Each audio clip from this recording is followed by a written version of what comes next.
Well, it's certainly been a great week to be a Catholic, huh? Great week. Extraordinary week to see all that Pope Francis has done and said. This morning I was looking at the New York Times, and on the front page you see that the people are like 7, 8 people deep on the streets just to see him. The same was true down in Washington, D.C. It will be true in Philadelphia tomorrow. And many people in our parish went down to see him as well. What do you think it is that makes the Pope so popular? Why are so many people coming to see and hear him?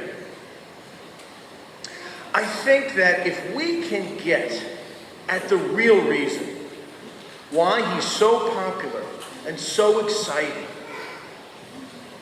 we will discover what it really means to be a follower of Jesus. If we can learn what it is that makes him sound so new and fresh, what makes him so attractive, we will discover why building your entire life around Jesus and the gospel is like nothing else.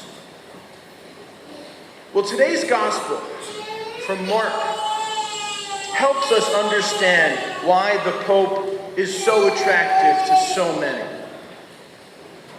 After a long trip into northern Galilee with his disciples, Jesus and the 12 have returned to the little village of Capernaum on the Sea of Galilee, to Peter's house. And as they're sitting around with Jesus at the table, John says to Jesus that they saw someone trying to drive out demons in his name. And they tried to stop him. The 12 tried to stop him. I think the guy's name was Mark, the exorcist. And Jesus says, listen, when Mark the exorcist goes around Galilee, driving out demons, releasing people in my name, do not stop him, you idiots. It actually says that in the Greek. Idiotes. Don't stop him. Jesus says, whenever a person offers you a cup of water in my name, whenever a person welcomes you, whenever a person exorcises demons and releases people from their burdens in my name, do not stop them, you fools. He said fools and idiots because these guys are really slow to learn. Now, here's the good news for us. You see, Jesus believed that any person, not just the 12, not just the ordained, but any person can bring the gospel of God's mercy to another. You want to know what makes Pope Francis so attractive and so compelling and so challenging?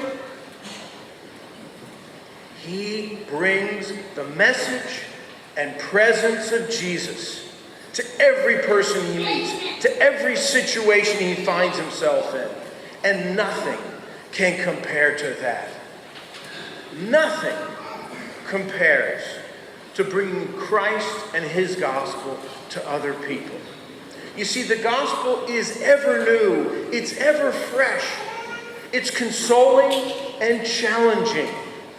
It's so much more powerful and radical than any idea we have of Christianity. And that's why people find him both attractive and they find the Pope very, very challenging. Because ultimately, he's bringing to us the presence and power and beauty of Jesus.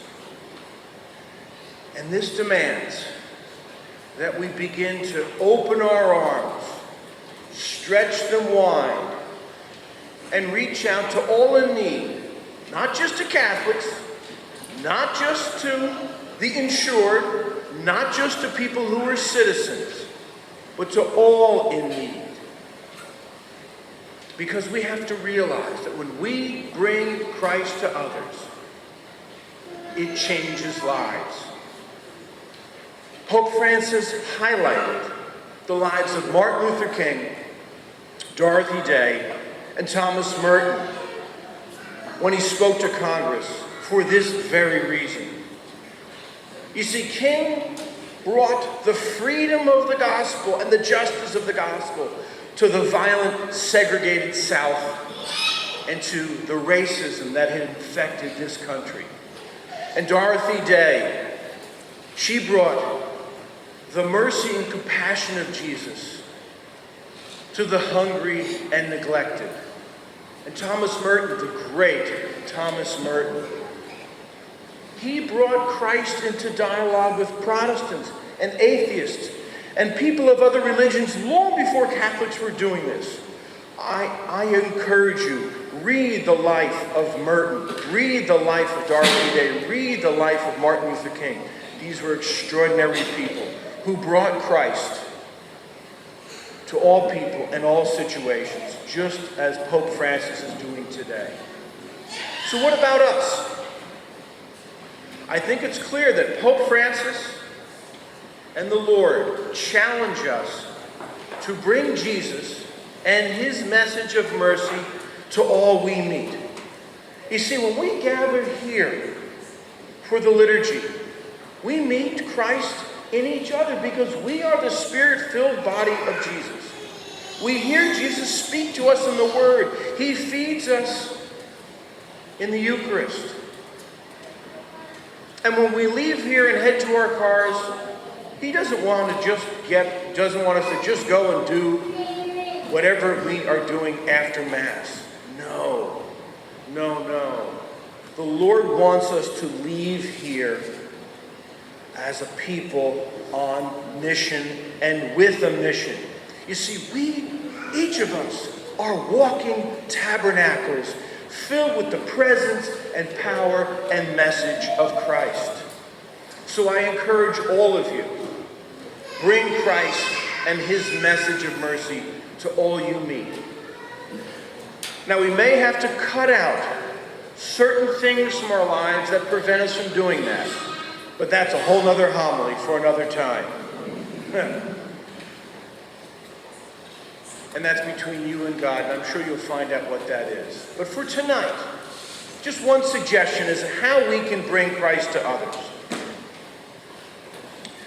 Remember last week when Jesus took one of Peter's kids, maybe Peter's little daughter, put his arms around her, and what did he say? Welcome everyone.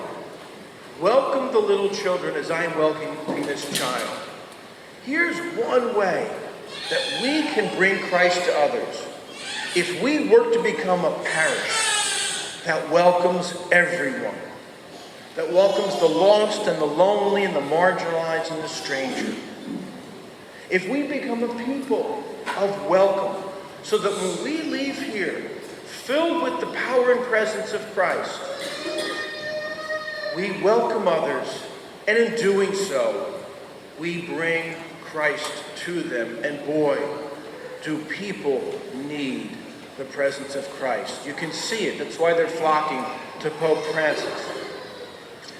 The other day, the Pope Mobile was driving down one of the streets in D.C. along the parade route, and a little girl broke through the metal barriers and goes running up to the Pope Mobile. And the Secret Service swarm around this little girl, and they start to bring her back up to the barriers. And Pope Francis starts waving her over. He welcomes her. He embodies the gospel of welcome. He brings her over, gives her a kiss, takes her little message. He brought Christ to this girl and to all of us. So my prayer for us today and this week is that we bring Christ to others by becoming a people of welcome. Amen.